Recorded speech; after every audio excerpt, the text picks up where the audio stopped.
Good morning. Let me give you a couple updates on the homestead.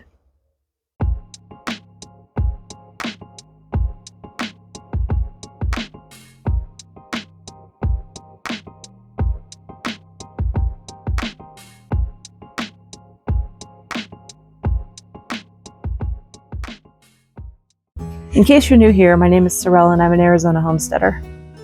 My husband wanted to try some spicy peppers, and then I kind of went a little overboard and got a whole bunch of different spicy peppers. I mean, who knows what he's gonna like, and I hope that he likes all of them, but at the same time, I'm not trying them. I'm terrified to try them. That's a little bit too much for me. What do I have? Go choose, and Apocalypse Scorpion. I think they're called, what is it, Brazilian something? Starfish, I can't quite remember. And then there's some ghost peppers over there, but they're starting to come about. See, tiny little butt-burning pepper. Not for me. Not for me. A couple of you were curious about what apples can grow here in the Phoenix area. And there are two that I know of. There's probably others, but there's two that I know of. And I got both from my friends Jay and Eric at Arizona Fruit Trees. Make sure that you check them out. They've got a YouTube channel. They're open on the weekends, I believe Friday, Saturday, Sunday. Just such a hidden gem, Arizona Fruit Trees over in Mesa, AJ area. So this is one of the trees that will grow here, obviously, right? Because it's growing here. Ghost apple, not the ghost apple that you see on Instagram or Google where it looks clear. It's not like that. It's more of a paler yellow. Let me see if I can read this tag for you. Ghost apple for the apple lover seeking a truly unique variety. The ghost apple is in a category itself. Completely white skin and flesh with sweet sub-acid flavor. A taste pleaser at several fruit tastings, does well in hot climates. Harvest in early June in Central California, pollinized by any mid-season blooming apple. 300 to 400 chill hours, highly adaptable. There we go. Okay, so not quite yellow, more of a pale skin. I have another apple tree a little bit further that way that I'm going to show you. I was thinking maybe I need one more that's closer to this and that one to help it blooms. Not quite sure how I'm going to do that yet. But anyway, ghost apple. This is a really good one to try. My chickens are laughing at me. Pass by here. Let's see. If I trip or I make a funny sound or I do something, the first thing that happens is because they laughing. You guys laughing today? You laughing at me? That's all right. Make fun of mom. Okay, apple tree number 2. This beauty right here. Obviously, this is the older one. It's been situated for a lot longer. Ernschirmer, something like that. I can never remember how to say the name right. An apple variety that grows very well in desert climates. I think it started in Israel. I can't quite remember. But so far, I've gotten little fruits off of it. Not big because it hasn't produced a lot of fruits yet, but tiny little yellow apples. So now I should start seeing some larger apples. Hi, Carl. That's Carl. So this is a phenomenal tree. I don't have any shade on it at all. It has stayed green all year long. It's so awesome.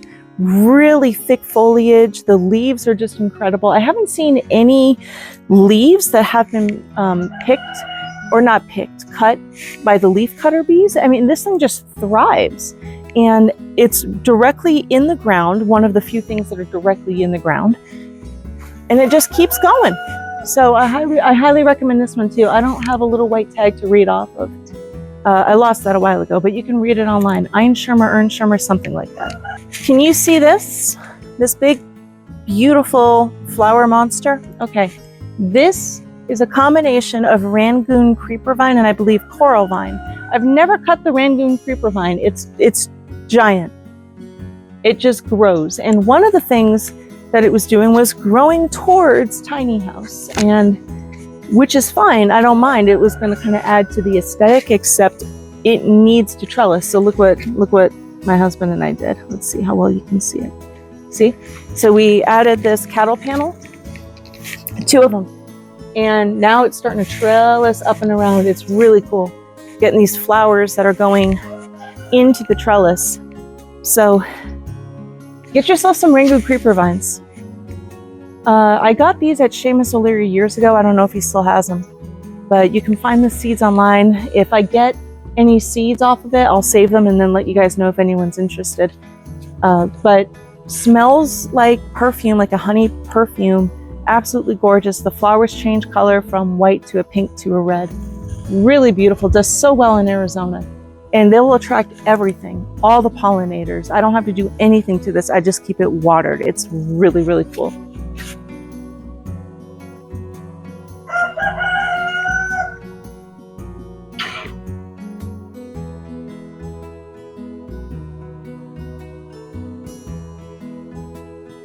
Let's see if I can get a better view of the monster. See, she's gorgeous. And she was, or is trellised around a like a metal gazebo that we found on Amazon years ago. Initially, we were going to leave that open. That didn't happen, as you can see. All right, let's spend a couple minutes just showing you some cool shots of the homestead.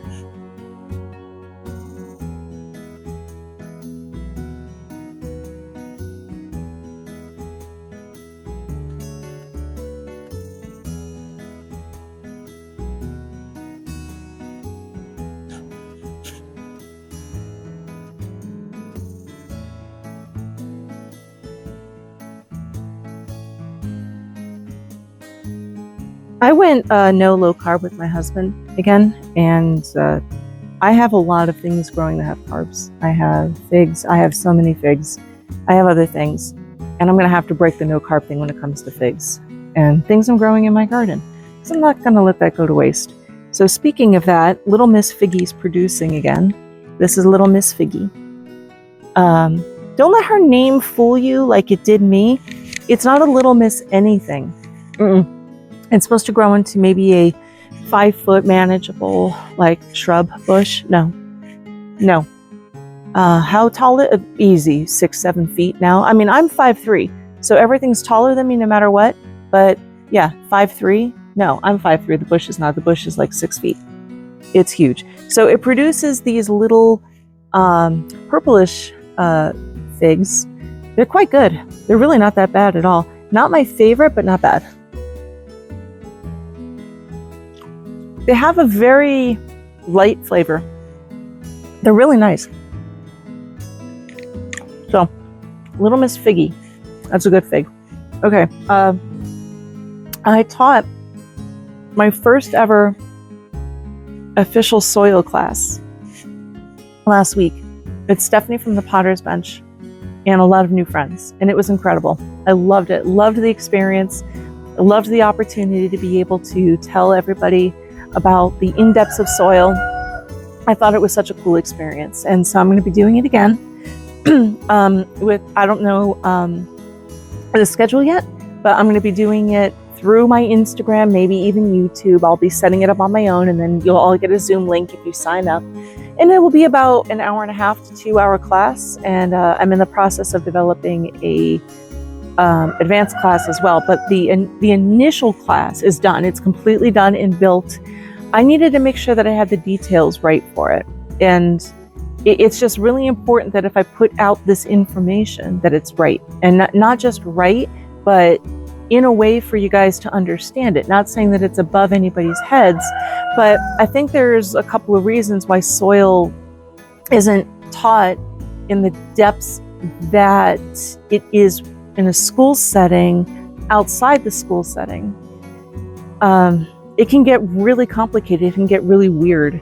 So being able to take that information and have it be something where the average gardener understands is really important. And that's what's missing from schools. And I get that. I get that, because when you go into school for a soil degree, a lot of times you're going to become a soil scientist. Someone goes out in the field, takes the samples and figure out what's going on with the soil. But the average gardener wants to know more about soil, and they want this information too. So that's where I come in. And so you'll be seeing that on my Instagram soon. Okay, also, some of you may have 1 minute. That's really good. Okay, some of you may have already seen a friend request pop up, whether it's on your Facebook or Instagram, from Adama Hair Wraps. That's me. And that is me. I started my own hair wrap company. This is not one of mine. This is from the Little Tickle Lady. But I started my own hair wrap company. So I have a few things going forward already. Inventory is in production. It's really awesome. And I will be getting pictures and everything on the website, and I will let you know when the official launch date is. So why hair wraps, and who can wear a hair wrap? Anybody can wear a hair wrap. Gardeners, especially here in Arizona, will wear hair wraps to protect, or hats to protect themselves from the harsh Arizona sun, because that can not only damage their hair, but it can damage their head. So it definitely helps to protect them from that. Women, for religious reasons like myself, cover their hair. People in medical reasons as well will wear a hair wrap to cover their hair. So it's for anybody. And what I'm doing is rescuing second chance and last chance fabrics from ending up in the landfill or just not going anywhere at all. And these beautiful pieces are getting renewed and getting a second life. I am turning them into really beautiful square head wraps for now. I'm just doing squares. I will venture out into the future. And I just think it's such a cool way to be able to take these beautiful pieces of fabric and give them something new, right? Like just say, hey, you're not done with your life just yet. Come on, let's make you into a wrap. So please stay tuned for that. If you saw a friend request, or you want to just search for Adama Hair Wraps. I don't have much going on the Instagram or all that as of yet, but there will be more coming up. All right, let's go into the garden. Technically, everything's the garden. This is just the main vegetable garden.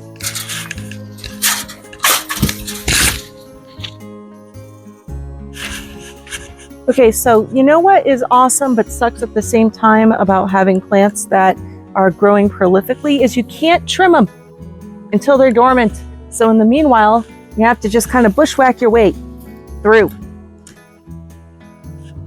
Olive tree. Olive tree. She's gorgeous. What is it? Arbequina? Arbequina, I think. Arbequina. I've got a star fruit. I've got a peach. I've got a curry. Oh, let me show you the moringas. Ba, ba, ba, ba. Bum bum bum bum bum bum bum bum bum bum ba ba. Yeah, it started from seed. One of them was, the other one wasn't. Love them. Okay, so why get a moringa or why grow a moringa? Couple of reasons. You'll like this. You'll like all these. Okay, first of all, extremely fast growing. Extremely. I mean, feet and feet and feet every year. Every year. The entire plant is edible. It's known as the miracle tree, I believe. So the leaves here can be dried or eaten fresh into smoothies, salads, whatever you want. You can also eat the young stems. Don't eat the older stems. They have too much lignin in it. It makes it too woody. You don't like that. When they flower, you can have the flowers, and they're very, very healthy for you. It's also extremely good for chickens. My chickens love moringa. Phenomenal shade tree is, I mean, as you can see, provides so much shade. So you get a quick shade tree, you get a tree with lots of good edible foliage for yourself and your chickens. I love it. I absolutely love it. It's one of my favorite trees ever. For me, I've had almost no problems growing from seed. These things will, the seed pods are edible. You can grow the moringa from a seed pod. They'll grow like this big. It's weird. It almost looks like a giant hard brown green bean. And you open it up and it's got a seed with kind of a feather film cover on it. And just plant that in some soil about an inch or so deep. And I haven't had any issues. And they grow. I love them. I love them so much. And you know what's great about having the shade tree is that this helps to create your microenvironment quickly. And why do you need a microclimate? Because it helps to cool things down, and then that's less shade cloth that you need. And when things are cooler, your soil is cooler. Your soil will start to increase in temperature when the temperatures around you increase. It's just how it is, even if you have an insulated bed like I do, the Vegos, but it's okay. That's why you mulch, and that's why you create a microenvironment.